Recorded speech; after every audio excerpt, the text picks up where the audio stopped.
Yes, this is it. My first Q&A video. I've never done one in almost 3 years of doing this channel. Why not? You guys sent some emails with some questions and have some answers. First, the beer I'm drinking, because you gotta have a beer with this, of course, is the Pilsner Fermented Warm. I just posted this video. There's the warm version, and it's cleared up a pretty good amount. It's like 3 or 4 days later, another 3 or 4 days, a week, it'll be nice and crisp. As far as the clarity goes, tastes great still. Yeah, easy drinking, it's great. Okay, let's get right to it. First question, this is from John from Milwaukee. Where are you from? I was born in North Carolina, raised in Los Angeles area. To be specific, I was raised in it's a place called Tahunga Sunland. It's like 20 minutes north of where I live now in Glendale. And Glendale is like probably 30 minutes, 45 minutes, depending on traffic from Hollywood. So I'm a little bit northeast of Hollywood, and then Sunland Tahunga is a little bit north of that. Yeah, but Durham, North Carolina. Was born there. What kind of camera do you use? I use the Canon Rebel T6S, but the lens I have is the 1018. It's a silent zoom. It's a wide-angle lens. I can go in. The in doesn't go in that far, but the out goes way, way wide, which I liked to get like the perspective of what I'm doing. Ryan from Boston, how did you get into homebrewing? I got into homebrewing through a friend, Robert. Rob, I don't know why I call him Robert. We call him Rob. He's been on the channel a few times actually, and brewed with me and been part of the shenanigans. He has not been on recently because he had a kid about a year. How old is she now? 2? Year and a half? And so we just haven't had, and he moved to a new house, and so we just haven't had a chance to get together again yet. But I was at a party of his, this was like 8 years ago now, and he just came and he's like, hey, I made beer. And I was like, what, you can make beer at home? And he's like, try it. It's some blonde ale he had. And I was like, oh my God, this is pretty good. You can actually do this? And he's like, yeah, you should come over one time. We'll brew together. I was like, sure. So I think like the next weekend even. Came over. I don't know what we made. I want to say it was an IPA, an extract IPA, but I think it was just something simple. And then, yeah, one of the early ones was an IPA. And then from there, we just did it together like pretty much every couple weeks, maybe every 3 weeks to get together, brew. I got into through him, got the bug. Took off from there, and he has a whole setup now where he wants to get going back again at his new house. So hopefully we'll make that happen soon, Rob. Shane from Texas. You did a video on growing hops. What happened to them? I actually just did a video, it's not posted yet, about that, or I mentioned it in the video. They never grew. That's happened twice now. I tried this year too. They never grew. Cascade's the only hop I can grow here in Southern California. And I tried other hops, it just doesn't work. So I'm going to try it again this next year. I'll get Cascade, and hopefully I'll make it happen. But what I said in that video is still pretty accurate as far as home growing hops. At least I hope so. Is your favorite style of beer really IPA? Yes, it is. I know it's weird. A lot of like big beer drinkers, home brewers love the lagers. Simple beer, not too hoppy. A lot of wine geeks love like Modelo's and really, really light lagers. I freaking love IPAs. I love the flavor it brings. I just love it. I mean, to me, without all that hops and the uniqueness of those hops, it just tastes like grain to me. Although I do appreciate a really good lager. Don't get me wrong. But I just love it. It's always compared to being like the tea, like beer without the hop, without being hoppy, is sort of like tea without the tea bag. If that makes sense. This one is from Brett from Washington. I think Washington State, I'd imagine. Where do you find your music? I started out finding my music from SoundCloud. I would just go on there and type in filter by commercial use, and they gave me some. And sometimes I stole it from other vloggers. You know, there's a couple like main ones that go around. A lot of people reuse and recycle them. DJ Quads I use a lot, and what's his name? Dave Cutter's one. Andrew Apple Pie is going around for a while for a lot of vloggers. So just whatever was being used and whatever I could find on SoundCloud. Honestly, I would love to use a bunch of other music. I can't. It'll be copyrighted. I'm a big music geek, indie rock especially. If I could use all that kind of stuff, I totally would, but I can't. This one is from Steve from Oregon.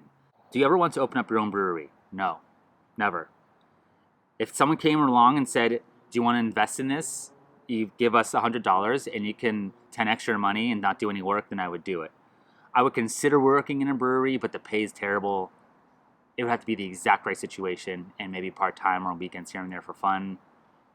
I don't know. I never want to do it unless I can sit back and relax and watch it happen. And I can write all the recipes still. It's just so much work. It's such a headache working so many hours.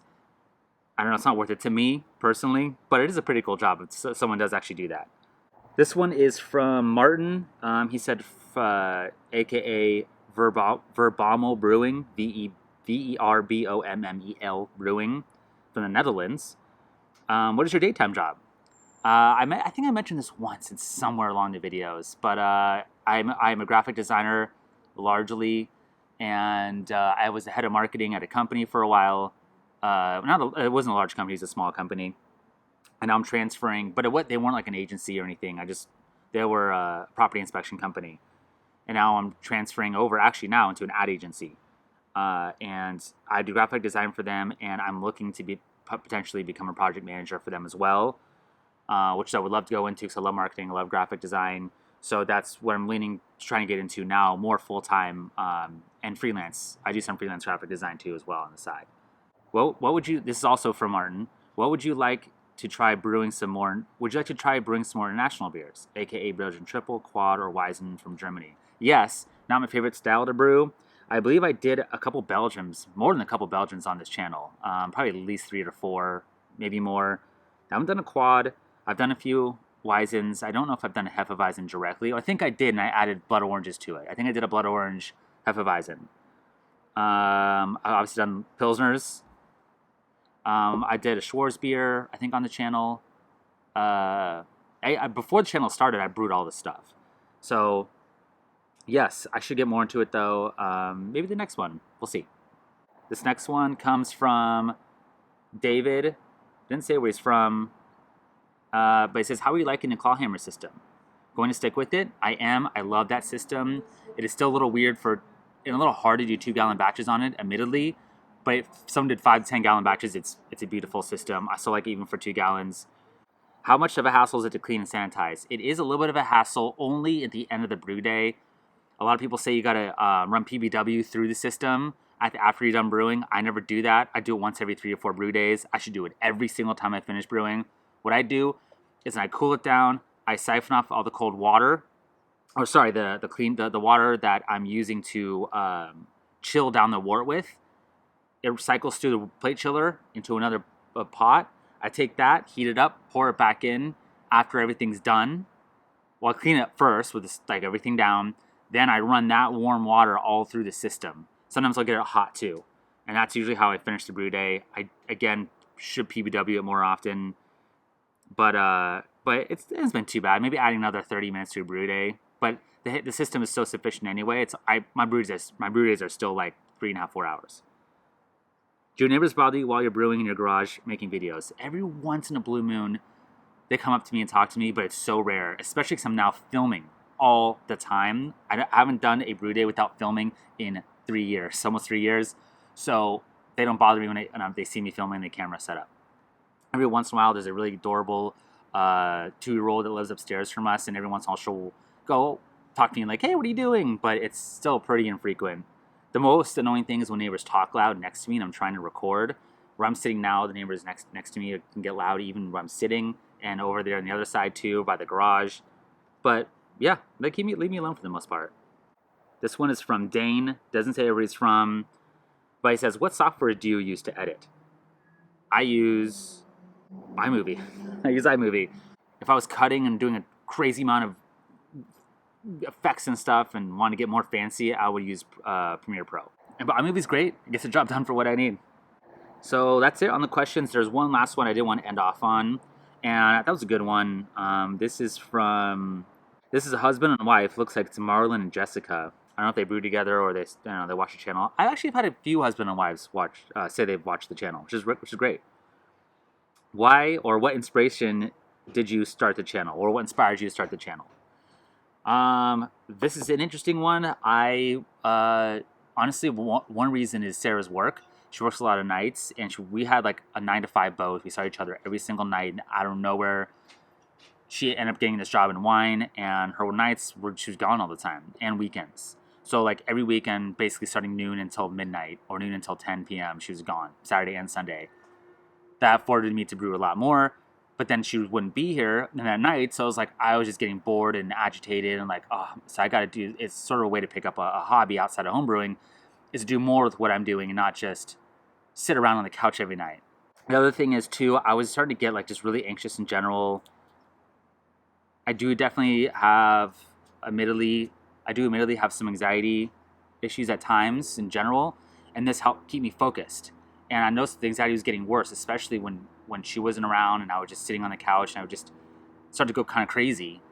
So honestly, starting this channel kind of pulled me out of it and kind of saved me from like, I wouldn't say like heavy depression, but just not doing anything with my life. And that's kind of gave me an outlet to like help to cure that anxiety or that like feeling of loneliness or nothing, and gave me a purpose in a game to do something. So it was a great outlet for that. I still rather have Sarah around more often. Her schedule is better though. It is better. But I do see her a lot more now, which is great. But yeah, that's honestly the main core reason why I did it. I mean, I started the blog first. I started that in July, and then January is my first video. I want to say 2016. So yeah, that's honestly largely why I did it. And honestly, it's been great. I've had a blast doing this. And I know I was posting every 3 days for like first year, and now maybe even a year and a half. That's slowed down a little bit. I'm trying to do grain and glass more often. That takes up a lot more time because I have to wait for the beer to finish. And I think I'm getting more positive feedback and results doing the grain and glass a bit more often. I want to do more like homebrew competitions, which I've started to filter in.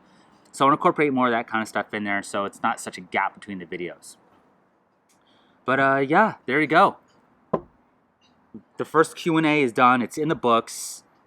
And I'm going to do more of these. So send me, if anyone has other questions, shoot me an email, barleyandthehops1@gmail.com. And we'll do more of these. So yeah, thank you for watching. See you next time.